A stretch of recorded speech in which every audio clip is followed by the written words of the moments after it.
I am Raziel.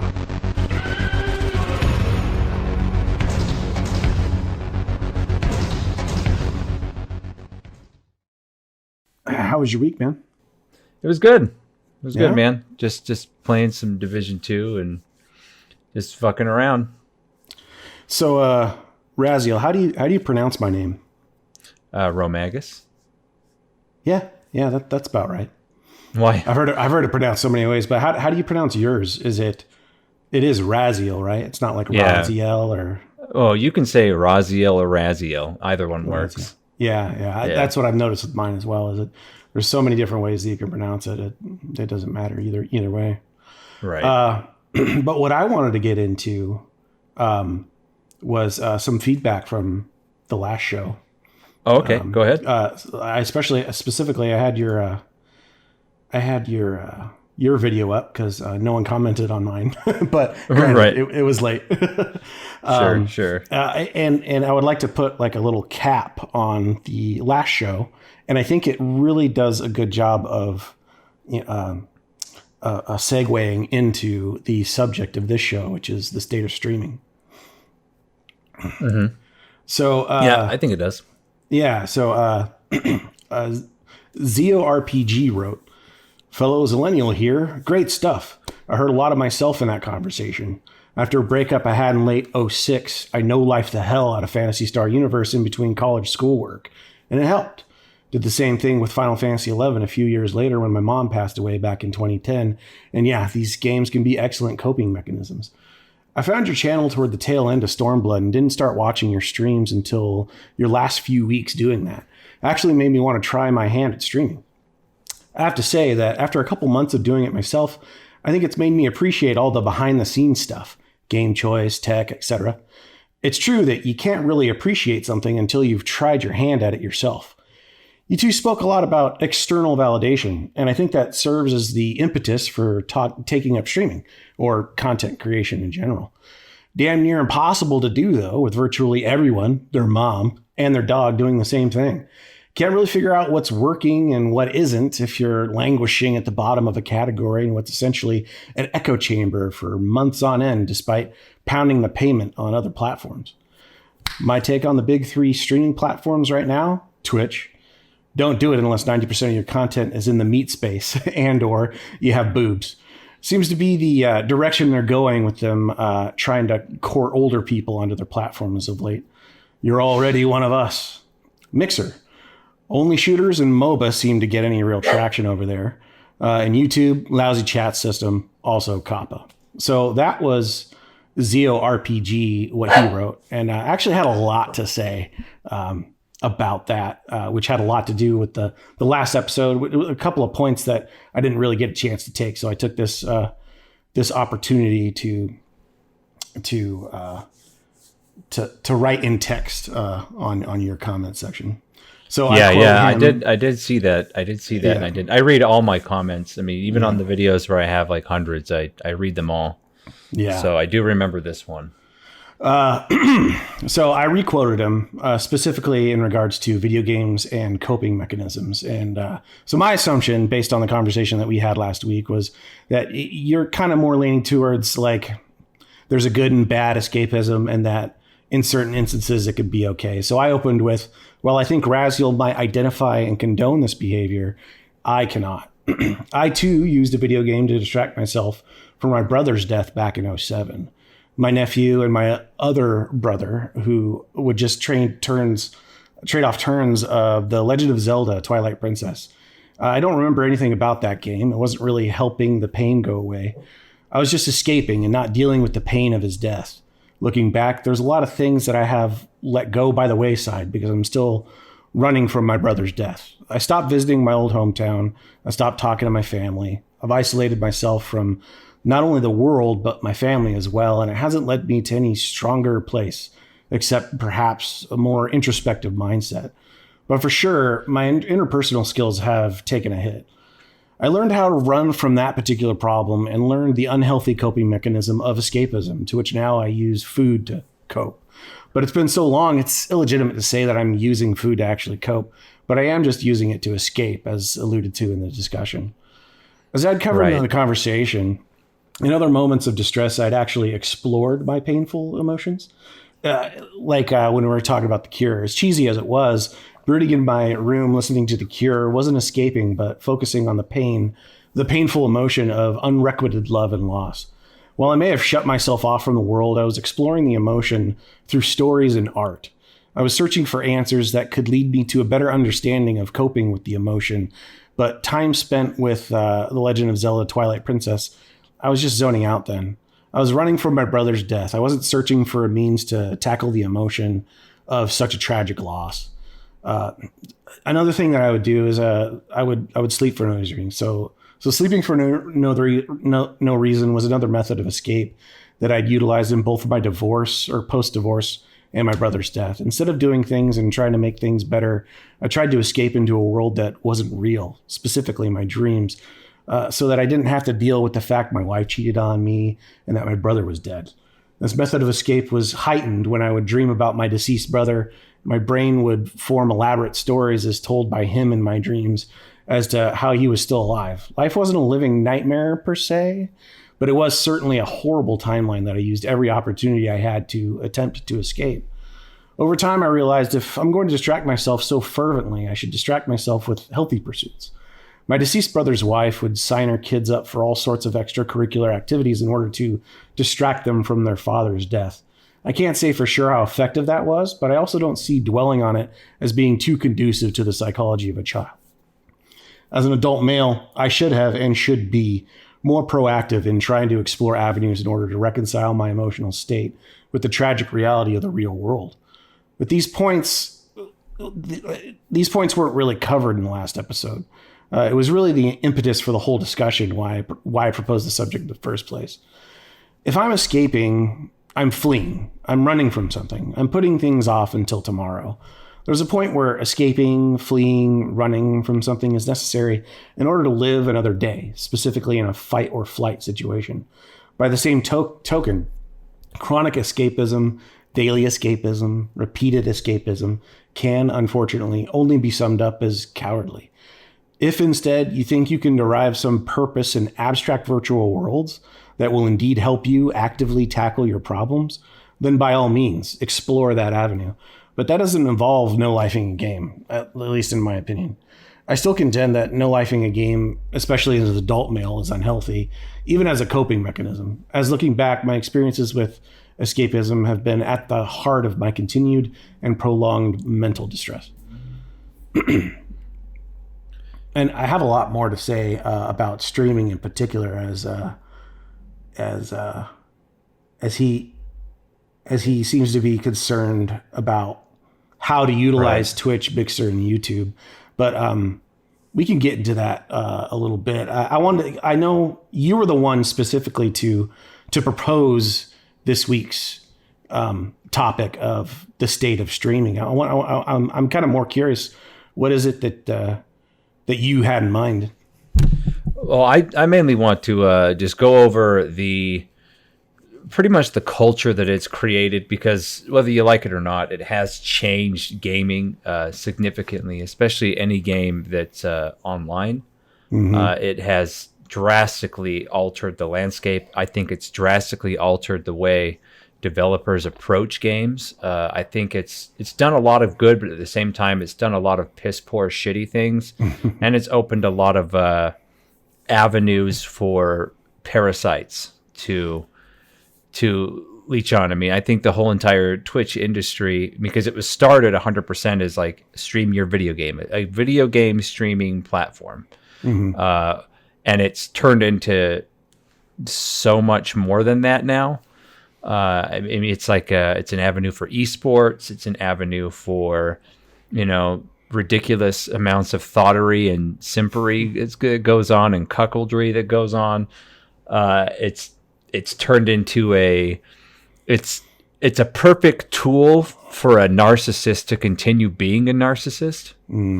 But there's a lot of good things too. So I want to, really talk about, first off, like my own experience with streaming, why I got into it in the first place. And and then kind of from there branch out into what it's done to the industry and, in my opinion, what's good about it, what's bad about it. Yeah, I was thinking while you were going off on specifically streaming, a lot of those tendencies, it's kind of just like the internet in general. I think what Twitch, what streaming has done, and specifically the bad parts, I think what's happening is because it's gaining a larger viewership and audience, and also a lot more streamers trying to be a part of that, you're getting more of the bad, Right. And all of that's kind of like coming up to surface. But I think that's just true for the internet in general. Like, I don't think the state of the internet today could really be compared to the state of the internet, say, back in the 90s or late 80s. It was a lot more, the people that were on the internet back then were a lot more technically savvy, and the amount of, I guess, useless, superfluous data and trash wasn't as prevalent. Yeah. I mean, I think, Twitch follows the trends of the internet, and it's no exception. I mean, the internet's an outlet, and so is Twitch. It's an outlet for both like exploration and creativity, but at the same time, it gives people a voice to spout utter fucking bullshit, and it also gives people a voice to, in my opinion, it's a good way that sane people can still keep their opinion out there. Because if you say, a lot of people, if you're not a far leftist, if you're not a complete fucking lunatic, if you say your opinion out loud in real life, you're more likely to get you lose your career, lose friends, lose family over stuff you say or believe, while on the internet you have anonymity that can mask some of those things. But Twitch, for a lot of people, because almost any Twitch streamer who even has a regular viewership, and I mean, especially like, as that previous comment we talked about said, me as a straight white man, obviously I don't have tits. I'm not, for having even an audience, I've only been streaming grand total, taking out the time that I've let it go for a while here and there, maybe 8, 9, 10 months total. And for someone like me, to peak at one point at about 40, you were there that stream, like 40 to almost 50 viewers. That was the Shadowbringers premiere. Yeah, for that is quite a huge accomplishment. And because it's really hard to get a Twitch following. It's 10 times harder to get a Twitch following than it is to get a YouTube, subscriber base.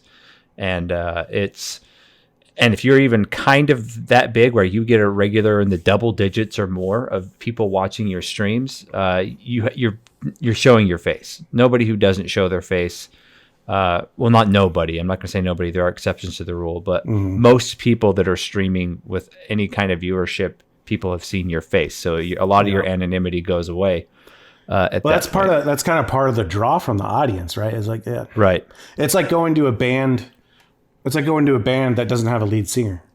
Exactly. Like the lyrics in a rock song it's like the human element, and I think that's the same with streaming. A lot of people. I agree with you. Like most of the top streamers, the streamers with any sort of audience, they also stream themselves. Now, for me, I don't do that.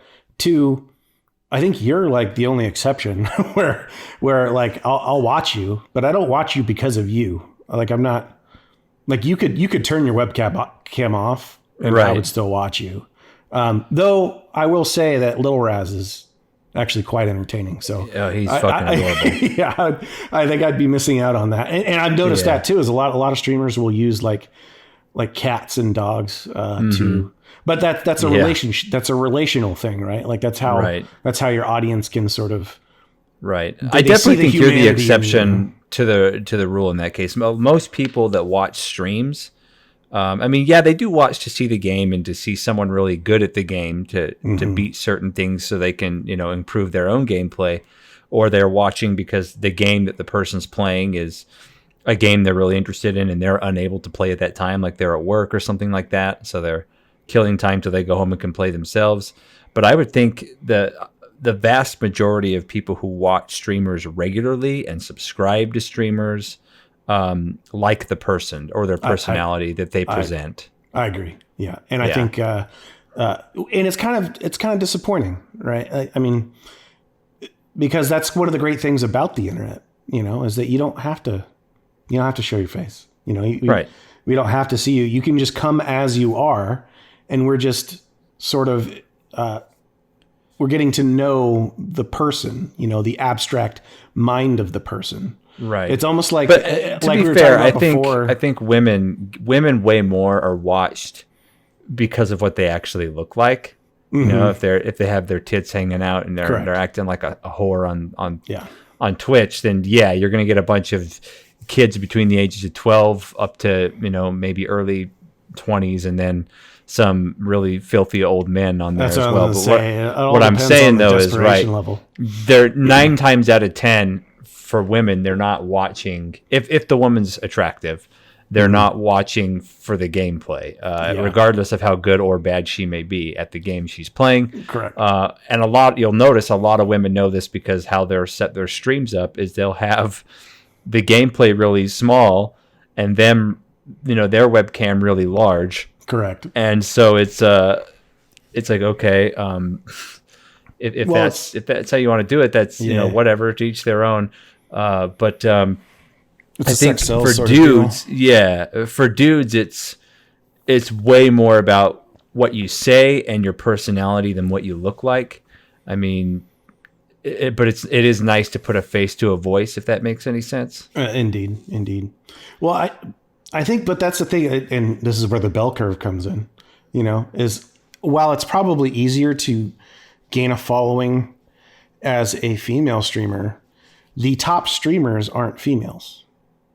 The top streamers are males. That's partially true. I mean, there's quite a few pay pigs for Twitch that are female, like that's shit different like though. that. Because that's different though, right? So like, they're not playing games. That's just chatting. That's pretty much Chatterbait light. Well, but just like revenue is different than viewership, right? You can have a large viewership and have not as much revenue.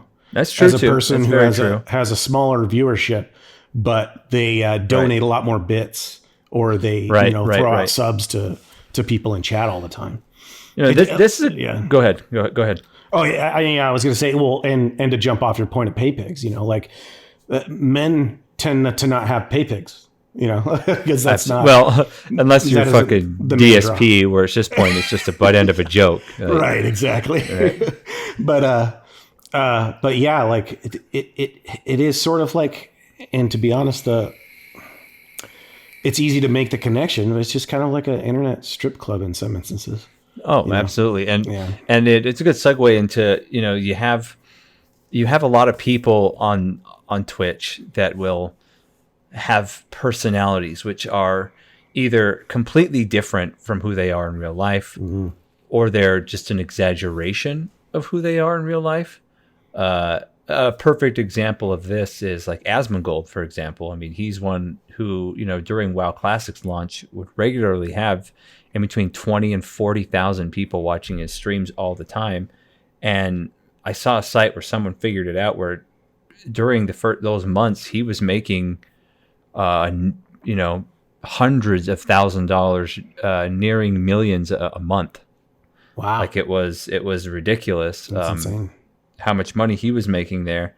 But people didn't watch Asmongold because of WoW Classic per se, like the game. I mean, that game's 15 years old. Mm-hmm. They were watching him for the persona that he puts on. And I know he quit streaming recently, but I think he's coming back soon. And he said the reason he quit is because he felt he could no longer be authentic anymore. Yeah. And he had to kind of go with the flow, and he let himself ultimately change his personality to please his crowd. Right. Is what he did. And he says he hated it, made him uncomfortable. And so he had to step away because his stream had become something that he hated, even though, the Asmongold that is on his actual stream is far different from the person he is in real life, in terms of It's far more exaggerated and trolly on his stream. And when in real life, he's not quite like that.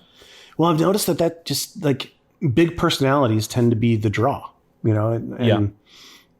And I think if you're chasing that subscriber count or that view count, then your behavior starts being shaped by that positive reinforcement, or like what we've talked about last week, external validation. Right.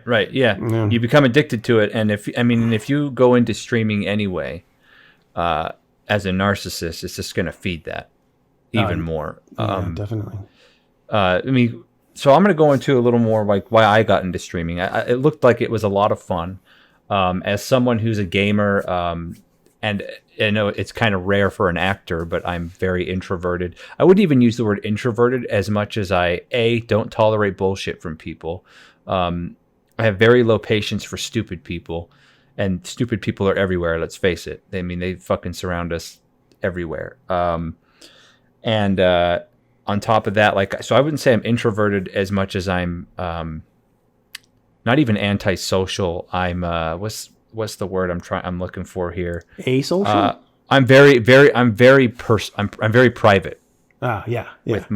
With who I am, and well, you show your face though, right? But what can you get from my face? Yeah, I have fun telling personal stories because it's weird. I'm private, but at the same time, I know it's totally contradicting myself. But it's I'm private, but at the same time, about a lot of topics, I'm an open book, as you've seen in my streams. But I'm not going to dox myself, if that makes sense. Well, you've been found though. Oh, I have been found. Yeah, yes, I have. For people that are that's the trick. A handful of psychos found me. Yeah, right. I know. See, that's precisely why I always go by a pseudonym on the internet, and I don't show my face. Right. And I actually do my best to not even refer to my location. And if I talk about people that I know in real life, I actually try to come up with a pseudonym on the spot as a replacement for the name. And it's not because I'm scared. Actually, I kind of see it as a challenge. I don't want to throw it out there, but like I would kind of be flattered if I received a broken needle in the mail. Because someone had to go through. Someone would have had to go through a lot of hoops to try to figure out who I was. Because I'm pretty good at not dropping any hints about who I am or where I am. See, and I'm not afraid of necessarily people finding me. Like if someone like tried to find me to quote unquote cause me harm, that's the point where I look them in the face, punch myself in the mouth, and say, "Hey, one's on the house. I'm planning on dying tonight. What are your plans for the night?" Like I don't give a shit. Like I don't give a fuck, man. Well, I think what I respect about your method is that you're still able to like wear your heart on your sleeve, even with your face out there. That just kind of comes with it. Maybe that's why I got into acting. Maybe it's an innate trait. I don't know, because it's not something I like developed over time. It's something that I've always been that way. There's a lot of people out there that put on a fake persona, and that's one thing I'm happy to say that I have never done, and nor will I ever do. And you've seen in my streams when people have come in and they've started saying, they start talking shit or they start doing whatever, and I don't hesitate, just tell them to go fuck themselves. And I don't, at the same time though, I won't instantly ban or boot them. Yeah, well, I know that because I'm the guy who does that. Right, exactly. Well, that's the thing is, I know that you're trolling because I know right. Well, I've had a couple of people come in, that just start talking some shit, and I have no idea who they are, and it's like, dude, get the fuck out of here. I don't care. I've had a couple of obvious bots, like they'll come in and they'll advertise something. But I haven't had anyone troll me yet. I'm actually lucky. I think I've had like one bot in all 8 months that I streamed. Nice. I've almost never gotten a bot. I did have one weird interaction on YouTube, right? So this wasn't while I was streaming, is when I posted the video. I posted a video of what quest was it? It was the quest right before you fight Ifrit in Final Fantasy XIV, where you're meeting with Thancred, and you're dressed as like peasants to catch the guy who was selling out the people of Drybone. Some guy wrote a really like angry quote or comment on the YouTube channel. I was like, there was nothing, like there was no commentary on it. I didn't say anything. No context. Yeah, like he just wrote like he said like "fuck you" or something like really like angry at me, and I was like, I tried to like I scrubbed the video for like any sort of like possible offensive material, and I didn't see anything. So like, I had no clue why this guy was so angry. The only thing I could think of was that like it was the entire story. Like, cause it was, I think I just captured the storyline without any gameplay, but he didn't say anything like that. He just like told me to fuck off or whatever.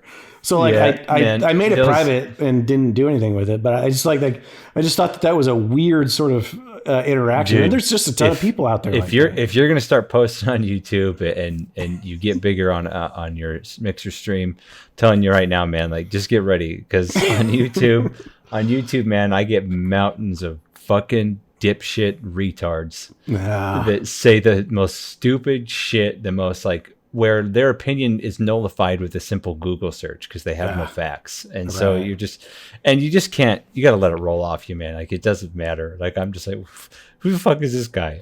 Yeah. Like nine times out of 10, the people that say this kind of shit in your comments would never ever dare say that to your face if they met you. Indeed. You know what I mean? And so it's like, you just got to let it go, because I actually find it funny. I was considering at one point, possibly scrubbing through every video I've ever posted on my YouTube channel. I think right now I'm at like 103, 104 videos, and finding every negative comment I could, and then printing them out and then doing like a dramatic reading of every single one. Oh, that would be great. For a video.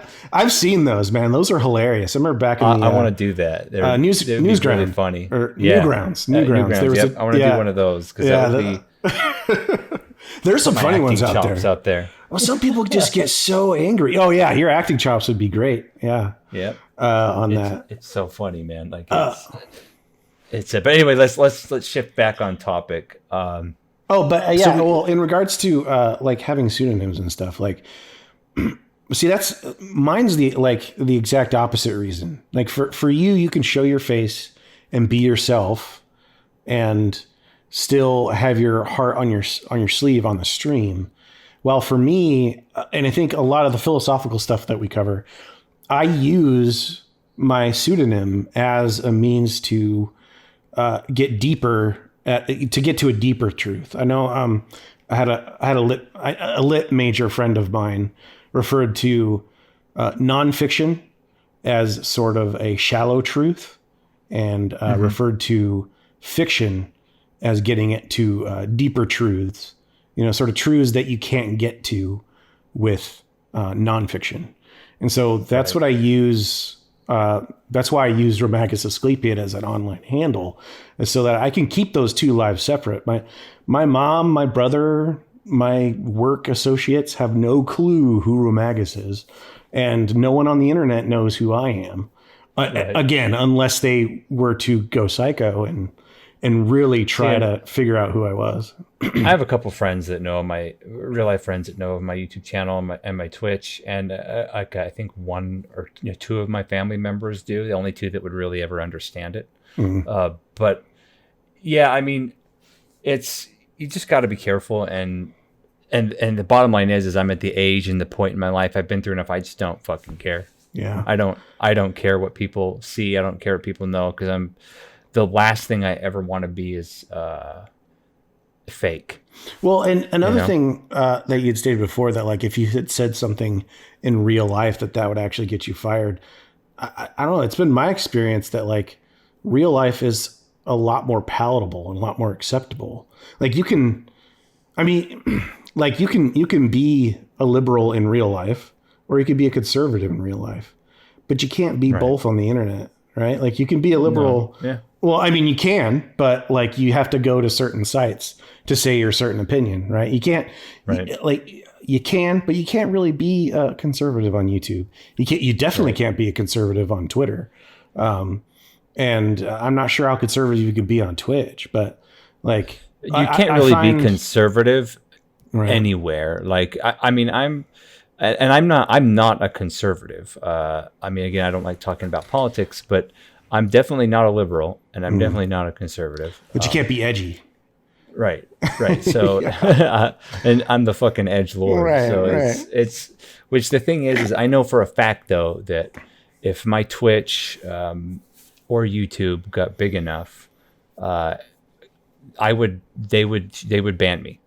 They would ban me. They would ban you from Twitch, or do you think Twitch. you would get like brigaded? YouTube, they just demonetize me completely. Well, Twitch, do you think people would like call your work and try to get you? No, I don't think so. But I mean, because to be real, I've never the most heinous shit I've ever said on my Twitch and on my YouTube channel. They've all been in jest. They've been in jokes, like the most over the top stuff. And then that's kind of the point with some of these folks, right? Is like they take that shit out of context on purpose. And the other stuff I say that would be considered edgy is shit that 15, 20 years ago was considered normal, rational human thought. Right. And so whatever, like I don't worry too much about it.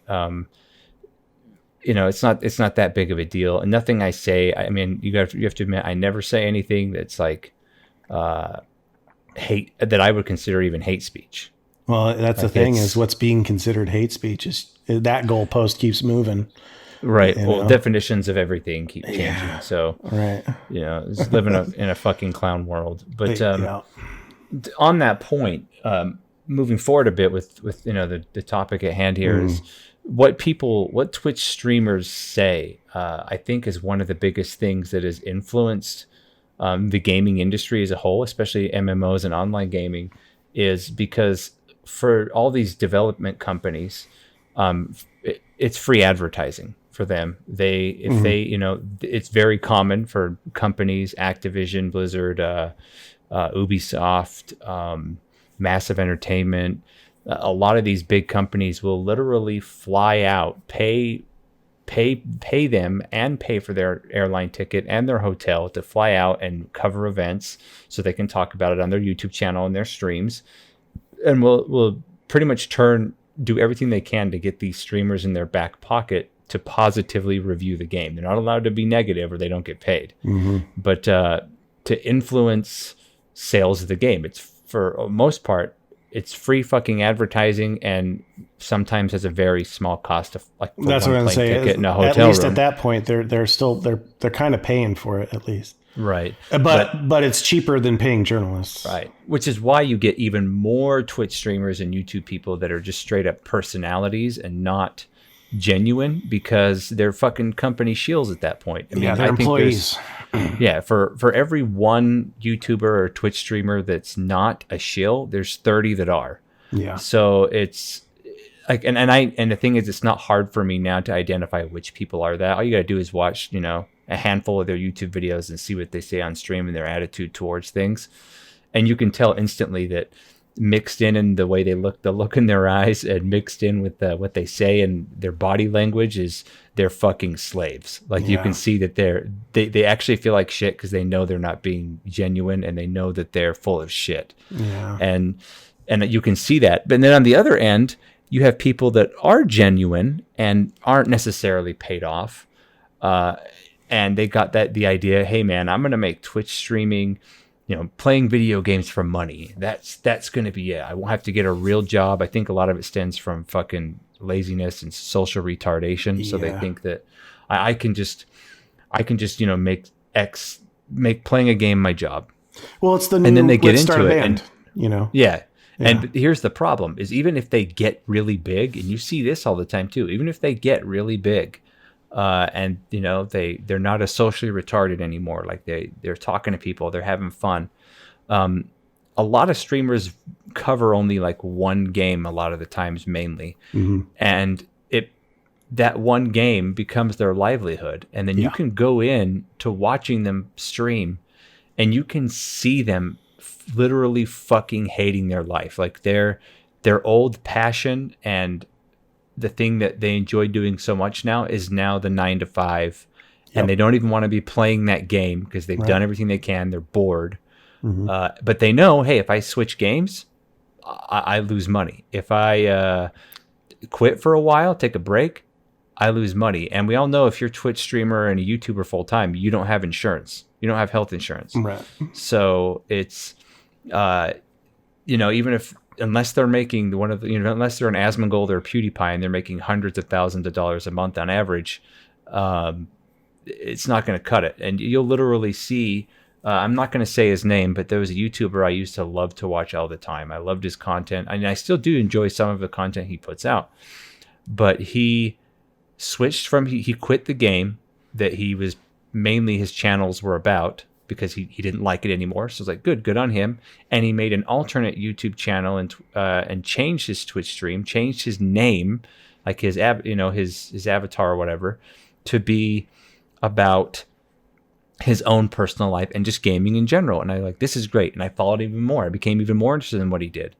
But the vast majority of his followers gave him shit and stopped following and watching his stuff. And you could see that after a couple of months of this, because he wasn't making money anymore, which was going to equate to, okay, now you got to go out and get a real job if you want to keep living. He went back to the game he hated. He still hates it. He still gives it shit all the time, just so he could get his views back and his livelihood back.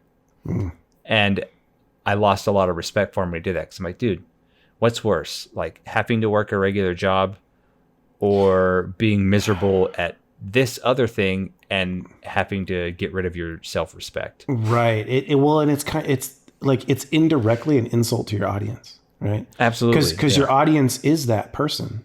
Your audience is made up mostly of those people that hate their jobs and that are wanting to do this for a job, for example. Yeah. My advice, right. My advice to anyone who's listening to this right now, sorry to cut you off, but anyone who's listening to this, if you think you want to become a Twitch streamer and a YouTuber for a job, go somewhere in a corner and unfuck yourself, because trust me, it's not worth it. I've never intended on doing YouTube or stream for a job. I do it because I enjoy it. I mean, you saw it. I took a 4-month break from my YouTube channel and my Twitch because I just was like, I'm fucking bored of this right now. Yeah. And so I stepped away, and it's not my livelihood, so it didn't affect my finances at all. All the money I made from Twitch and YouTube, which wasn't a ton, it was an okay amount, but it wasn't a ton, was just, change in my pocket anyway. So it was like, I didn't care about the money. I was like, okay, I'm not going to force myself to do something I don't want to do ever. And I'm not going to force myself to play a game that I don't want to play ever. I'll come back, and as you've seen, I have started to come back. I've done 2 streams since I've been back over the last 2 weeks, and I've put up, we're putting up the show now. I have another video I'm working on right now for Final Fantasy VII Remake demo that I played, but it's so good. But we won't get into that here. I've been having so much fun with that. Maybe we'll save that for the next episode. Yeah, but at any rate, like if you really like, I want to be a YouTuber and a Twitch streamer, right? There's a 98.7% chance you won't make it as one. The market's saturated, especially if you're a dude. And B, even if you did make it, it would end in your misery and your doxing. Yeah. So just don't get a real job. Find something in real life that you like to do and do that. Yeah. Well, and that's the thing is it like, I see the draw. I see why people want to do it. And it's the same reason for back in the 70s, 80s, and 90s when people were like, let's start a band. There are 2 types of people. There are 2 types of people that want to start a band. There's the type of person that wants to express themselves musically. And then there's the type of person that wants to be a rock star, And the rock star almost never makes it. Right, exactly. Like, well, and not only do they not ever make it, and I'm pretty sure, like, you've probably had experience with this with acting as well. It's the same with acting. There was a lot of people in all the acting programs when I was getting my degree that you could tell the difference between the actors that wanted to just do it because they had a passion for telling stories and they loved the art form, and the ones that wanted to be the next, Tom Cruise, the ones Right. that wanted to be rich and famous. And I'm like, I was never the rich and famous type. I didn't really give a shit about that. And so people that want to do that, even if they make it, they're still fucking miserable. And 9 times out of 10, they either end up burning out on their career really quickly or they kill themselves. Yeah. Old manager of mine, he was a bluegrass banjo player. And he would make the same comments, he'd play for hire, right? So he had this one chick that came in. She was younger, and that's exactly what she was kind of going for. She was trying to be a celebrity. And from his perspective as, the actual musician, like he could spot that from a mile away. He'd played with people that actually had a passion for making music, and he'd played with people that were, prima donnas. And like you can almost tell like exactly right away. Yeah, and I'm going to say I think there's a lot of people too that when they get the idea, I want to go into streaming and YouTubing because I want to feed. I mean, they obviously don't say this out loud, but it's subconscious. I want to feed my narcissism and become famous. And you can see plenty of those streamers out there that think that their shit doesn't stink, and they go to events and they're like, well, I'm a fucking streamer, so I'm like a celebrity. It's like, dude, no, you're not. You sit in your house and you play fucking Nintendo in front of people. Right. Well, you haven't accomplished your accomplishment is 100% in being seen. Your accomplishment is not at all what you're doing. Yeah. So in my mind, I'm like, that's not an accomplishment at all. Like it's, they're like becoming a brand. I was thinking about this. Right. I was in IHOP earlier today, and I was just kind of, eating my breakfast, and I was thinking like, why? I was listening to this British commentator, and it just popped into my head. I know it's kind of like random, but it just popped into my head. How many British actors I really like, and I started to kind of compare the American actors that like I'm familiar with and the British actors that I really respect. And a lot of the interviews that I've read with the British actors really focus on the craft. And what I notice a lot about with the American actors is there's a lot more about like their lives rather than their job. When I like Gary Oldman, for example, I think he's my favorite actor. Whenever I read an interview about him, he's always talking about the job. I don't really see tabloids about Gary Oldman, but I see a ton of tabloids like about Brad Pitt, Jennifer Aniston. No, I agree. I agree completely. And that's because, you have to keep in mind too, that's because America has Hollywood. And, England doesn't. But you brought up a really good point where, you think about these actors that keep their cards really close to their chest, and they're happy to talk about their work. But like if you get into their personal life, they go silent, say it's kind of none of your business. The funny thing is it's such a enigma in the twitching and in Twitch and the streaming community as a whole, and YouTube, Mixer, is people put on fake personas. It's not who they really are. Yeah. And so they're giving out not fully false information, but not real, not like their real self to everybody else to see. And then in the same way that a Hollywood actor does, they get this stuck in their head that their opinions on anything other than the game that they're playing right then and there fucking matter. And they fucking don't. Like I give my opinions on Twitch all the time if someone asks me, but don't take my word for it.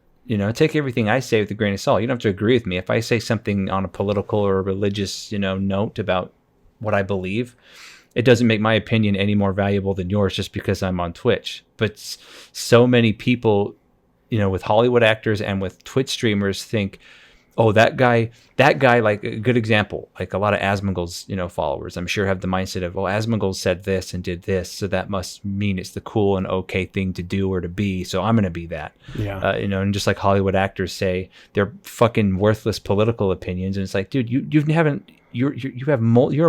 worth millions and millions of dollars, especially the people that started out as child actors, and you're like, you literally have never experienced a real person's life. You've been fucking loaded with money and privilege. I hate that word, but like connections. You've never had to really like, do a whole lot. Not all actors are like this. A lot of them do come from nothing and had to grind their way up. But this is synonymous with anyone who has any kind of fame. All of a sudden, they think that their personal opinions about what's going on in the world and any topic outside of their realm of expertise somehow fucking matters more than someone else's who doesn't. Like that's why you get fucking stupid Hollywood actors telling everybody how to vote, and you get Twitch streamers telling that their opinion of a video game is the only way it can possibly be, that no one else can have a different opinion, and then all these fucking mindless monkeys just agree even if they didn't agree before that person said it. That's the worst part, right?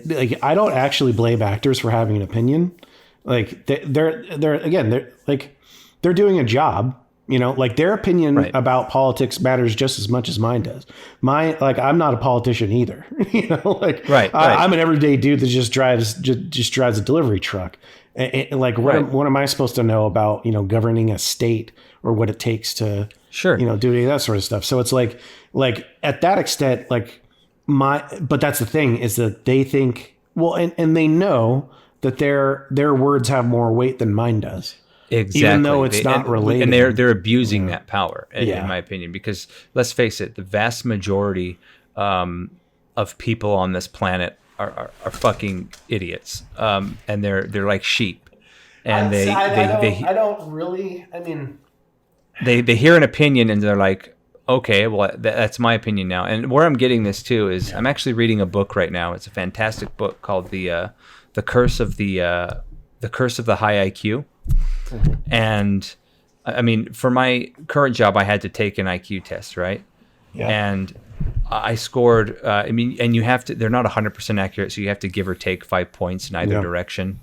But I scored 138. So I'm pretty up there. And I didn't think it was that big of a deal until I started reading this book, where it literally said, if your IQ is over 120, you are smarter than, I think it was, they had a whole graph and a whole mathematical chart out, than like 96% of the rest of the human population, if you have an IQ of 120 or higher. And the difference is staggering, because let's say there's me, let's just round up, say I have an IQ of 140, right? The average human has an IQ of 90 to 100. Yeah. So if you're talking to somebody, if me as an IQ of 140, if I'm talking to someone who has an IQ of 90, let's say, so they're kind of dumb, right? An IQ of 90, that's 50-point difference, right? Mm-hmm. So to me, even though that person walking around to everybody else seems like just an average dude, like to me, he's retarded.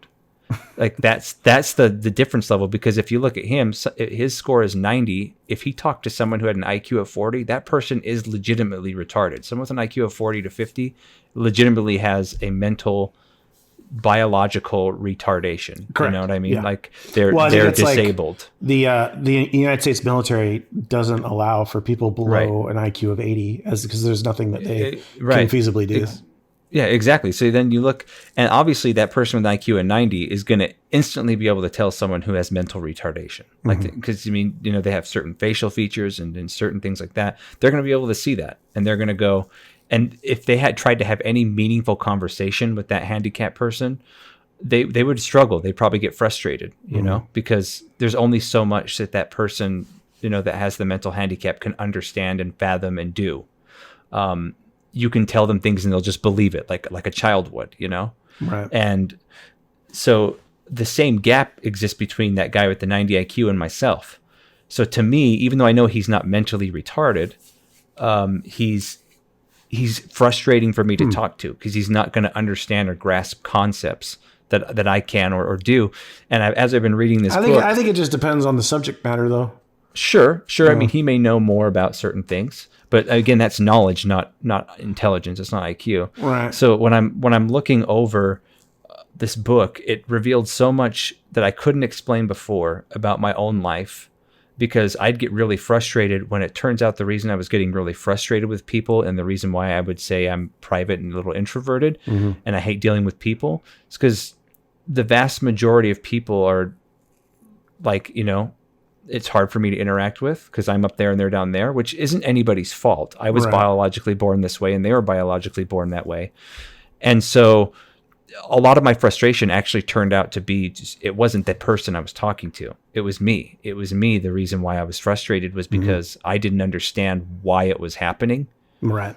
You know, and I'd just like, well, you're just fucking stupid. And it's like, no, actually that person's just average. That their IQ is average. They're not stupid. Yeah. You know, and so it turns into when you have back to my original point, if you have the vast majority of people floating between an IQ of 90 and 100, they're going to hear a famous actor's opinion on something or a Twitch streamer's opinion on something, and they're just going to eat it up and turn it into their own opinion, because obviously if someone has any clout, any sense of fame, their opinion to people who have trouble forming their own is going to hold more weight. Right. And that's why you get so many of these mindless idiots all over the place that just are sheep, where they could consume other people's ideas and thoughts and say that they're their own, and they don't actually take a step out and go, okay, I see that guy's point of view. Let me develop my own opinion on this matter. Yeah. Like, oh, that guy has 40,000 people watching his stream. He must know what he's talking about. And it's not true at all. I think he's still just one guy with one opinion. Yeah, I think a person with a standard IQ though can still wrap their brains around being able to form their own opinion on things. Sure, they can. I'm not saying they're incapable of forming their own opinion. What I'm saying is people gravitate to what's easy, and people gravitate my issue to clout and someone with fame. Right. Well, the herd mentality. Follow along everybody else with everybody else says, because then you're accepted. It's like standard human. Well, there's a lot of like standard human instincts that drive that. Sure, we're pack animals in a lot of ways. But also, I guess my bigger problem is with the establishment sort of taking advantage of that. You know, like absolutely. Like the establishment, establishment, the people who are kind of upper echelon take advantage of the people who can't really think for themselves. You know, I mean, just look at the panic over coronavirus. That's a perfect example. Yeah, of what's going on with that mentality. You know, it's like herd mentality, scare mentality, and you know, tying it back into Twitch. A Twitch streamer says this game, whatever game he's talking about, fucking sucks. You know, this game fucking sucks, and people, there's a good handful of people that will hear that and just the next person, even though they've never played the game, someone will ask them, hey, have you ever played this game? Like, yeah, it fucking sucks. And they don't even realize that their whole reason, they never even played it. The whole reason they think the game sucks is because this guy who gets 30, 40, 50,000 people watching him said it sucks. Yeah. So it must suck. But like for me, it's like I see a lot of that. That's the problem with the old guard, like the old media. Right, is that there was no one else to shout back on the internet. True. Like some dumbass blue checkmark on Twitter can tweet something, and I can go into his comments and see everyone calling him out for his nonsense opinion. You know, and I see that a lot. Right. So like, while I see it a lot too. It's a really good thing. Yeah. So and I can go to like 4chan. I can, you know, there's dumb people on 4chan too, but there's also a lot of smart people. You can tell by what's written, you know, and how the arguments are laid out, you know, even their grammar and their spelling, you can figure stuff out pretty quick. Yep. But I think in the same way that like a big audience can feed a streamer's narcissism and can create like a herd mentality, a sheep mentality. Right. I think the developers of the games feed them just as much, and not just with what I was talking about earlier, where they pay them off or whatever. You see it quite often. Like, let's say a new game releases, right? It comes out, and streamers will get it 2-3 days ahead of time and be allowed to stream it before anyone else can get their hands on it. In addition, they'll do things like I've seen it many times where an online game comes out, and so everyone's trying to get in. The servers are hammered, right? And so people are waiting in a queue or getting error messages because they can't get in the game, and which is normal when servers are getting hit that hard. But then you'll go on Twitch and you'll see the top streamers, the ones that are invited out to that kind of shit, are in and playing just fine. Yeah. And that's not a coincidence, man. Right. Exactly. That's fucking loaded dice. I've seen that firsthand. That is. Yeah. Yeah. And everybody's seen it. And so you're like, I mean, how can their ego not get built up at that point? How can they not think that their shit doesn't stink? When, you know, the the corporate are looking at them as dumb monkeys, but build them up and tell them how great they are, and give them free shit and fly them out and give them early access. And then you have the followers sitting there. Well, that's what's worse, though. It's like being mindless sheep and eating it all up. Even though corporate is seeing them as dumb monkeys, it's right. Like the rest of the audience, as seen by corporate, is even dumber. Right. So absolutely. They're using the streamer as a tool. They're paying for the lead pack of the sheep, absolutely, and using them as a tool. The dog that herds the sheep in Correct. their direction. Yeah. And where they open their wallets and dump out money. Right. And so I think that's where it's the biggest part, where as far as gaming is concerned, it's negatively impacted that. I mean, if you want to get into what all the Twitch thottery's done too, I'm completely game, but that's your call. No, I'll hold on that. I think I do want to touch on it, but I'll hold on that. The thing for me though is I prefer watching YouTube videos for reviews and watching it streamed over.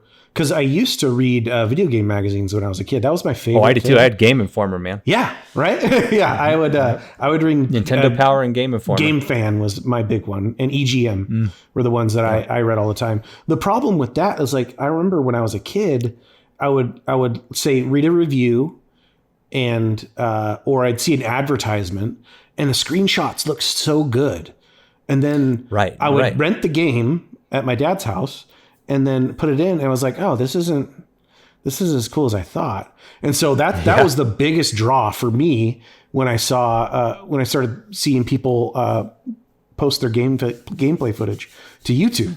Was like I could see the game run, like I could see its frame rates, I could see how like a natural person would play the game.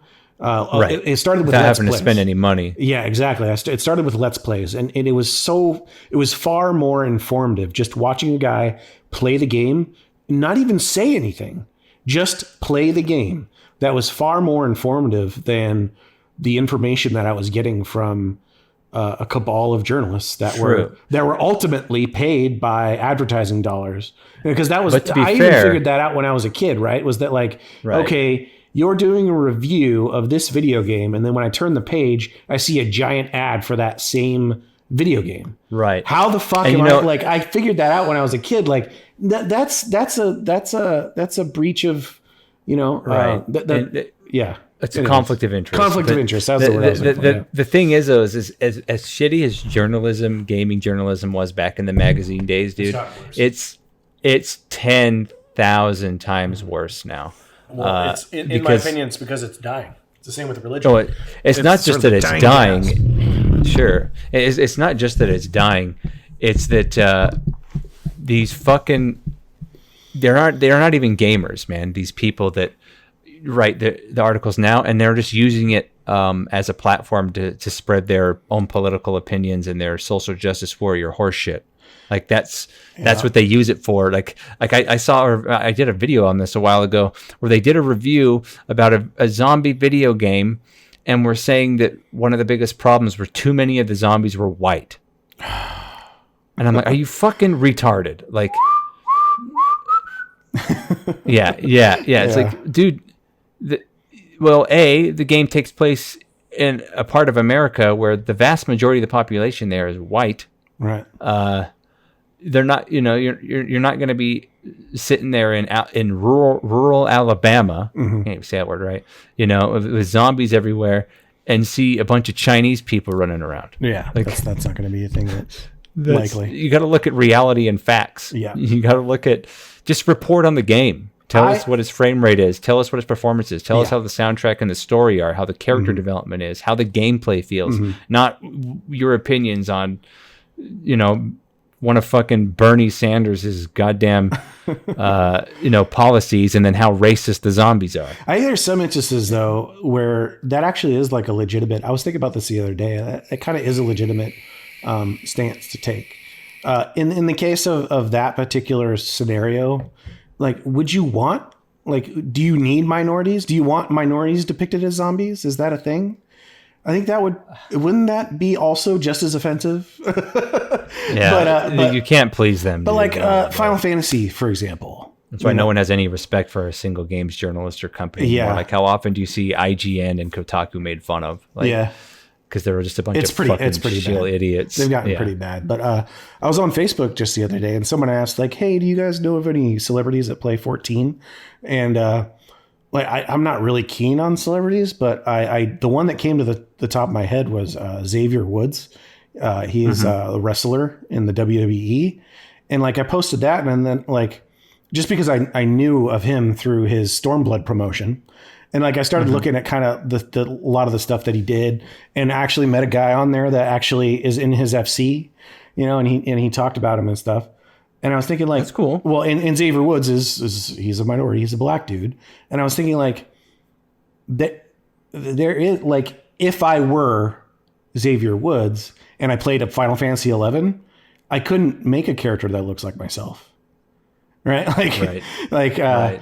Even though Final Fantasy VII was made back in 1997 and Barrett was a part of the cast, and you had Saz in Final Fantasy 13, you had Waka. Well, people have already bitched about Barrett's voice actor. Yeah, that's the remake. So that's ridiculous. Whatever. Yeah, it's going to happen no matter what. You had Waka, so you had Hawaiian representation in Final Fantasy X. Right. Like all of these minorities play these games as well, and I don't think there really is any reason why a fantasy genre can't have more minority representation. And me as a white guy, I kind of want to see an artistic representation of those people in those worlds. You know, like Red 13's great and all, right? But like I would also like to see like a human being, a spiritual Native American human being as a bit. Like I loved Turok.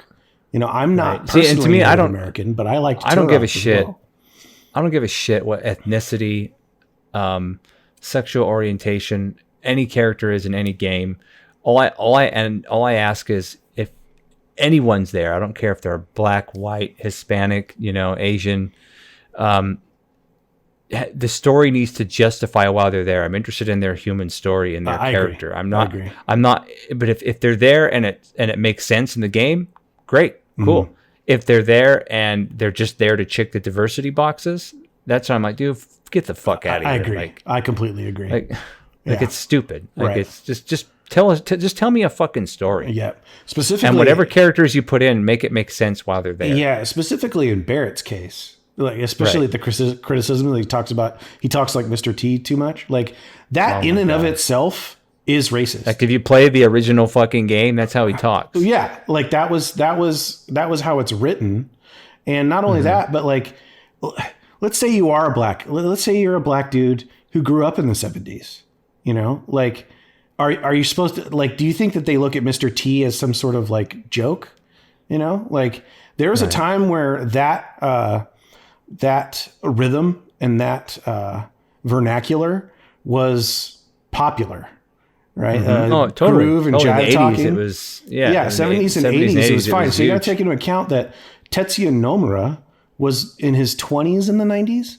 So more than likely, like those were probably the depictions that he saw. And that's not racist. That's like saying Louis Armstrong. If she had some guy that sounded like Louis Armstrong, you know, that would be racist. That's not racist. That's a sign of that time. You know, it's dumb, but you did bring up something interesting that we can tie back into the the Twitch conversation is like a famous person playing an online game that's not famous for streaming but famous for something else in real life. I know like Mila Kunis, for example, she plays Warcraft quite heavily, and what I was thinking is how Twitch streamers, when they get their head pumped up so big and they get so popular, especially if they're playing an online game. It can ruin their experience even more. I mean, it can be good or it can be bad, but like a lot of times, like if you're a popular streamer and you play a game, people are going to know who you are, roll on your server on purpose, to interact with you, and you're just going to get spammed and trolled all fucking day long. Like Asmongold, I've seen it do it tons of times. I saw one stream. This was actually making me laugh my ass off, where DSP played WoW and they just fucking like griefed him for hours. Jeez. And that was kind of funny because DSP kind of deserves it because he's a piece of shit. But like, me personally, I've even experienced this, and I'm not even big, but I got on, and I've been on and many times, and people whisper me and going, "Hey, are you, Raziel from YouTube?" And And I'm like, yeah. And they're like, oh, holy shit. I even had a guy once. He said, are you the Raziel from YouTube? I'm like, yeah. And his character's name in the game was Raziel also. And he says, I get asked all the time if I'm that guy. And I'm like, yeah, what do you tell him? He's like, no, I'm not him. But I tell him I'm not even on the right server because he was cross-world at the time. Yeah. And I've had people, want to party up with me and do things with me, which is fine. But I can see how that would further, how it could enhance your experience as a player. But I could also see how if you were big enough, it can make you hate the game that you're actually playing. Right. Where you're like, dude, I can't even if I just get on one day and I'm not streaming, I'm not, making a video, I'm just on to play by myself or with a couple buddies I know in real life or my clan. And I'm just getting nonstop tells and nonstop requests for things and not left alone. I can see how that would be a big problem too. Cause even big Hollywood celebrities, one of their biggest complaints about fame is how they have no privacy anymore. Right. Yep. And I think if you already got in the streaming business because you're a narcissist in the first place, that's just going to feed it even more. And then you're going to start just being a cock to people in the game. Cause you're going to get fuck off, leave me alone. I've been on both ends. There was one time that I had someone come up to me and said, oh, you from the Dodo Stampede? That was my old show. And I was like, yeah, that's me. And what makes it easy is that there are no other me's. Right. I'm the only Rhomagus on the internet. So it's easy to tell. You said that. Now there's going to be 500 tomorrow. Yeah. So that was cool. And then I've also been on the other end. Actually, the reason why I started or re-rolled on Ragnarok was because at the time, Lukiel Bravestone from Speakers of Heidelin, they were looking for a new co-host. And I was like, hey, that's actually right up my alley.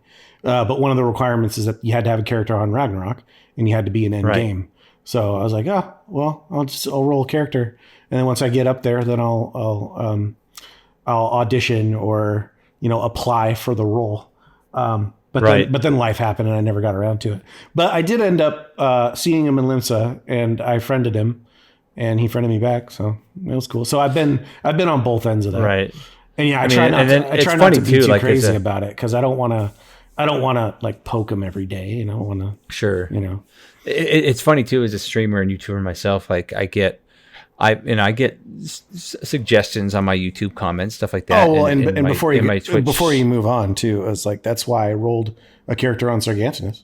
It's because you were on there and you were starting up your free company and I was friends with, that's different though. I flat out invited people. I said, hey, come play here. Yeah. But like I've been on, you get suggestions on YouTube and on Twitch and some of them are really good and give me some good ideas. But some of them are like, Jesus, man. Sorry. some of them are like, no, just shut the fuck up. Or they suggest collaborations, and things like that, put you in positions like I've been said I should do a collab with Work to Game. And I'm like, fuck that. That's not happening. Right. I've had people ask me if I'd guest on, not people that can actually get me on the show, just in general. If I'd guest on Mr. Happy's, that's the videos thing. That he does, those people have to the State of the Realm, and I'm like, no. They would never want me on there anyway. Yeah, if they ask, that's fine. I'm too much of a prick. Yeah. I think if they ask, that's fine, right? Sure. I think you've got a guy that you want to ask to have on the show, and there's another MMO channel that I'd love to get him on the show. Yeah.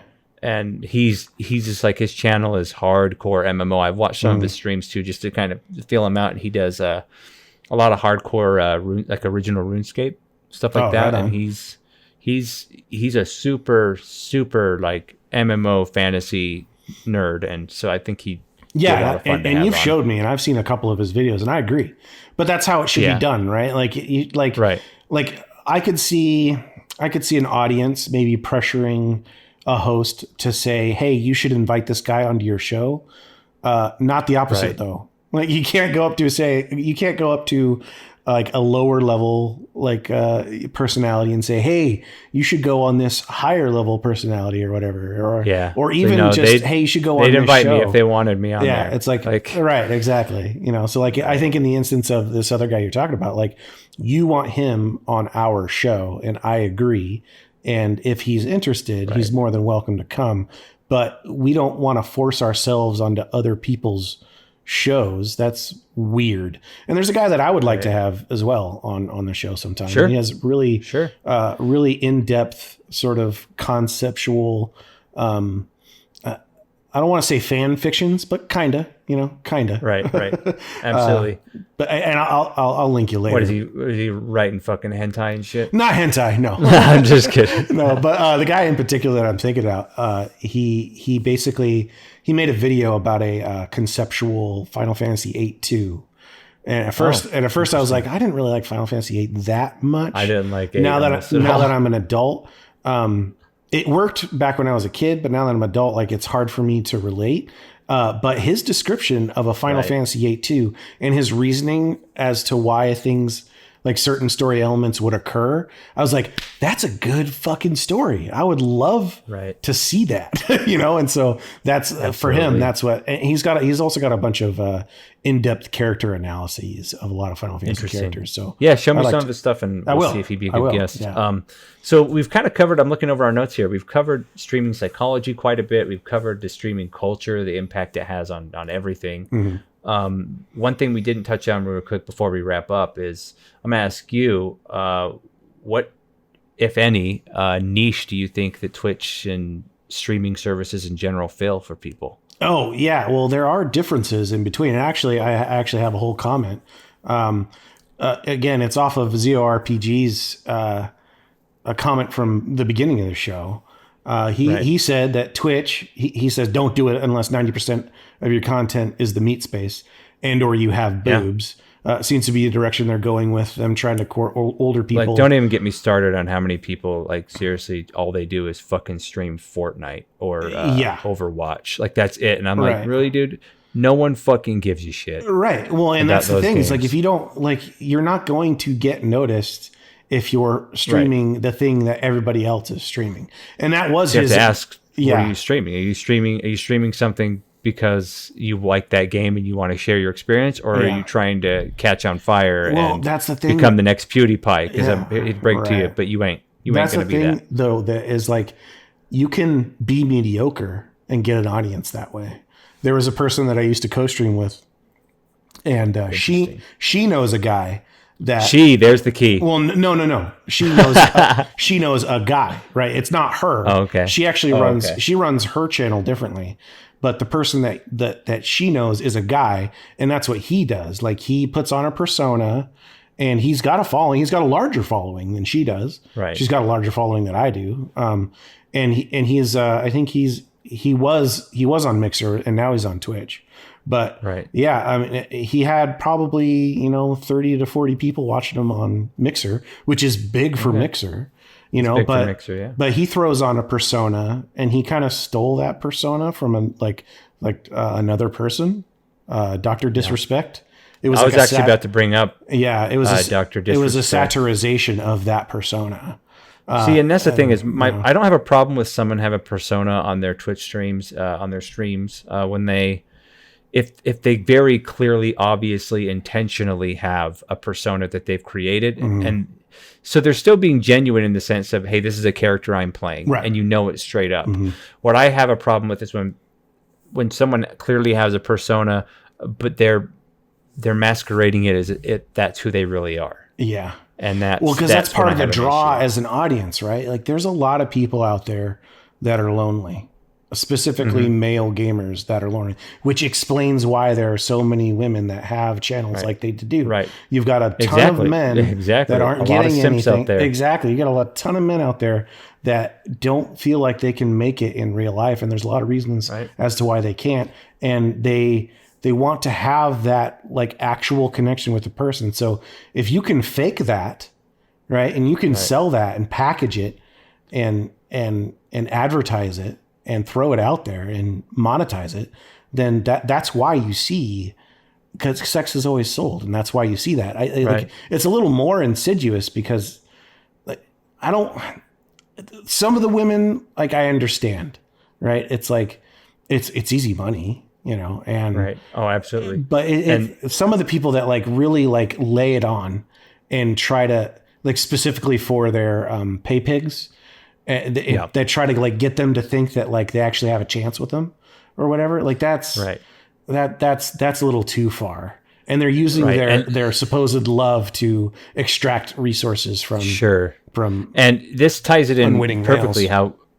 This ties in perfectly to how we can wrap this up because it ties right into the first comment you made, which is at the very start of the podcast, which is my advice to dudes that are the way you just described, which is, here's my advice. You guys listening? Because open your goddamn ears. Bitches ain't shit. Okay, so but hoes and tricks. But hoes and tricks. So here's exactly what I mean. Like if you're one of these guys and you're lonely, ties back into our first episode. By the way, if you haven't seen it, link in the description below. But self-validate, man. Yep. You don't need external validation, and to be honest, you're really even not getting it. Stop giving your money to these Twitch thoughts. Just stop it. Have some self-fucking respect. Self-validate. Set goals. Play games you love. Make friends. Get in shape. Eat right, and stop being a fucking idiot that just dumps all your money in the hopes that someone will like you for it. Because pro tip, they won't. Yeah, that's escapism in and of itself. Yeah, like if you're gonna jump into Twitch as an audience member, do it to explore other people's genuine personalities. Don't do it to try to don't do it just to try to fulfill a fantasy. Like try to make genuine connections. And I think that was one of the issues that I kind of had with the guy responding. Is he's just expecting an audience, and it's really difficult for him to get an audience. And there are strategies that you could do, but I don't want to suggest those because a lot of those, when you first start streaming, and I'm sure you know this as well, you're talking to nobody for a long time. I don't. So, I just play. You just play. See, and I would talk just because really all I had to do was apply my inner monologue to voice it. That's all I would do. It was my inner monologue. I just voice. But that's pretty much it. And I've heard that suggestion. You voice your inner monologue, do collaborations, have a YouTube channel. See, that's the thing is some people are so dumb they don't have inner monologue. But, that's a topic for another day. Yeah. But anyway, this episode we covered streaming and our thoughts. So please, anybody who's watching this on my channel or Rhomagus' channel, please leave your comments down below. If you have any topic ideas that you'd like to hear us discuss, those are also very welcome, either in our comment section or you can email us directly through our contact information that's available on our YouTube pages. Again, this whole stream, both of our streaming information and channel information has been on screen. If you've been looking at this on your phone or something, it's in the description. But Rhomagus, what are we talking about next week? What's on the docket? Leadership. Yeah, we can there's plenty. Very good topic in the MMO space. About MMO leadership. Space, real life space. And it's something that you can use MMOs, and you can explore MMOs, and you can bring that into your real life space, or you can bring it in from your real life space into MMOs. Exactly. So, good topic. All right, great. And then let's brainstorm, because I think privately, I think the show we're going to be doing after next week. So after the leadership topic will be the one. I want to invite special guest? That other gentleman on, cool. And so we can make it. We got to make it as MMO related as possible. Perfect, because that's his specialization. Right. So that's what we will do. But anyway, guys, this has been Raziel with Game Musings with Raziel and Rhomagus. Go ahead and do your outro there, buddy. Yep, that's me, Rhomagus. You can see me on my channel, and hope to see you in the next one. Yep. Thanks, guys, for tuning in. Have a good one, and keep it real. Bye.